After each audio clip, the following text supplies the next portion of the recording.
listen to reason? Will you open your eyes? It's a wonder what you'll find with an open mind. You may be. Hello everybody, welcome to Atheist Experience Live. I'm your host Matt Delaney, joining me this week Martin Wagner. Welcome back, how are you? Oh, I'm fine, I'm all right. We got Sean in New Jersey, how are you? Hey there, guys. Good evening. How you doing? All right. First off, I've got an observation of mine, which I find kind of interesting, which will lead into a question for you. Okay. I find it kind of funny and ironic that a lot of fundamentalist, creationist Christians who deny evolution almost basically have to profess that they're all fallen sinners, that they're these base and filthy creatures that deserve eternal punishment in hell.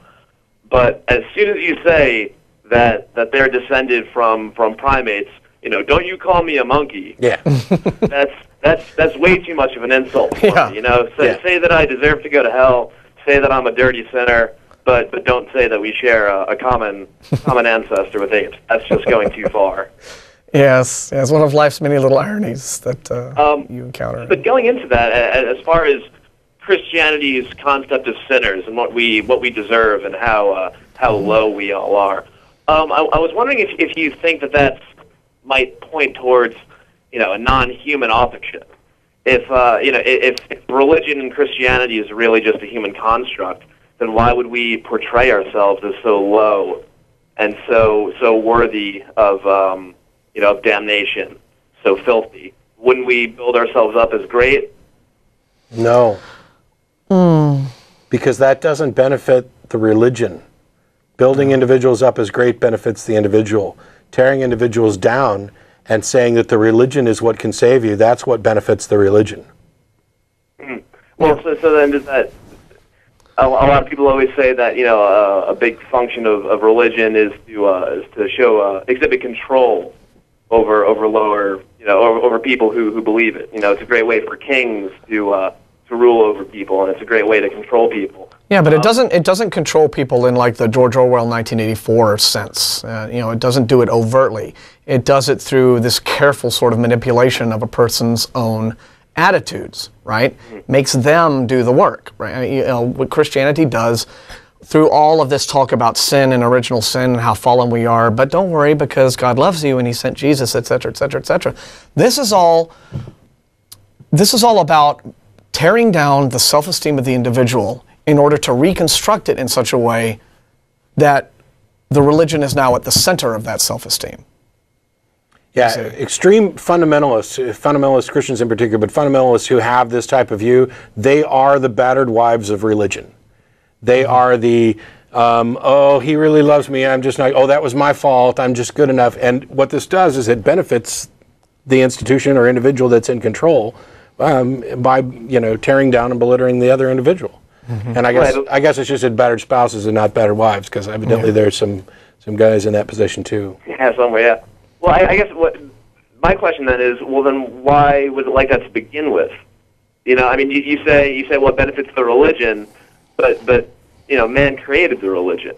So why wouldn't from the very beginning man just be using it as instead of a tool to break himself down, to only then build himself up, to just build himself up in the first place? You know what I mean? Yeah.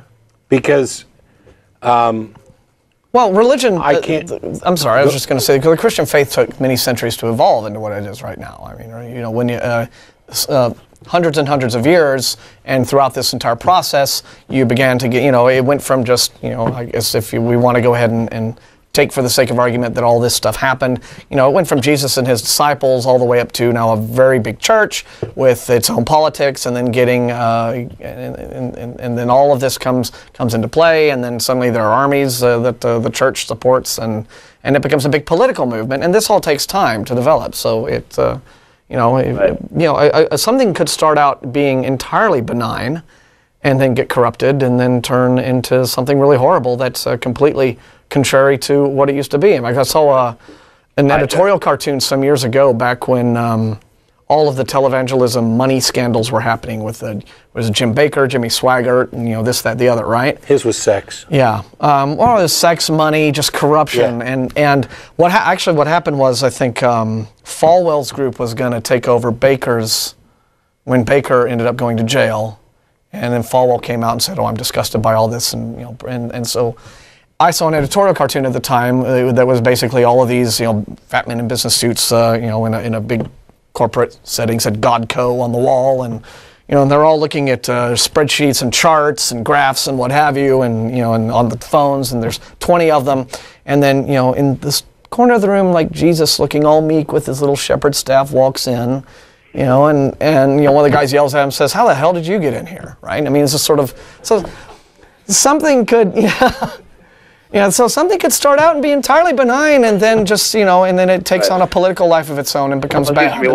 Especially if someone. And then if there's dogma involved, then that really makes the political reality of it just even more hardcore. It's just, So. Okay, well, it's a very interesting insight. I appreciate it. And just real quickly, you guys, I wasn't going to bring it up, mentioned it, the Christian side hug. I couldn't help but notice. And I was wondering if you guys thought that was real. Yes. There's one real and one that was a parody of the Christian real side hug. The original thing was real. Mm-hmm. Well, I guess the practice of Christian side hugging, but I assume that you were referring to the original kind of rap song was real at a youth event for a real church. Yeah.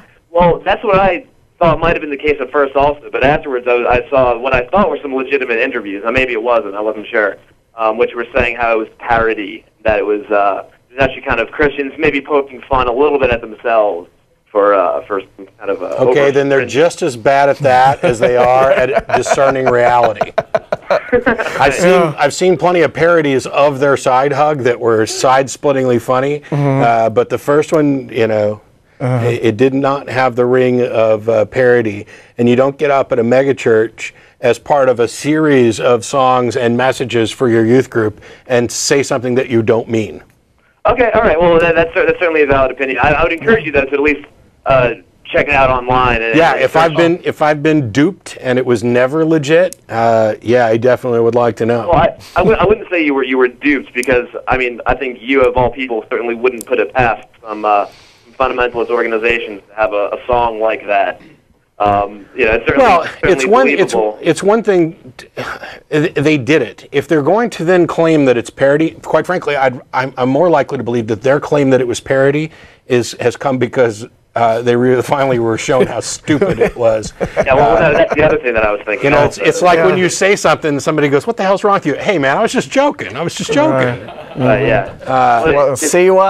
That's what I think is more likely than. That's certainly very possible. All right. Yeah. Well, I guess in either case, it's funny. It's funny. Period. That's what matters. Regardless. All right. Well, I know there are a lot of calls after me, so I appreciate you guys taking the time. Sure. Thanks, Sean. Appreciate it. And Christian side hugs. And Christian side hugs. Yeah!